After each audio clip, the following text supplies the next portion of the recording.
వెంట్రిక కూడా పీకలేరు అని చెప్పి వై నాట్ 175? 175కు 175 అనేది గుర్తుపెట్టుకోవాలి. మీ ఇంట్లో మీ బిడ్డ వల్ల మీకు మంచి జరిగిందా లేదా అన్నది మాత్రమే కొలమానంగా తీసుకోండి.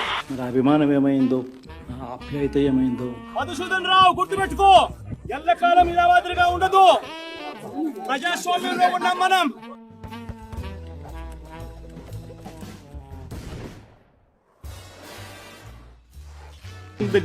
Using the Gerber Weibull burn trap. మన మేం గాక అసెంబ్లీలో ఇంకొకడు ఎవడు ప్రతిపక్షం లేకపోతే మమ్మల్ని ప్రతిపక్ష పార్టీగా గుర్తించాలా లేదా? నీకు 15,000 చిట్టి తల్లి డ్రామా షాల్వా కప్పాల్సింది పోయి, పొగడాల్సింది పోయి, ఇంకా అవార్డు ఏదైనా ఉంటే నాకు ఇవ్వాల్సింది పోయి. ఏంది మాటలు?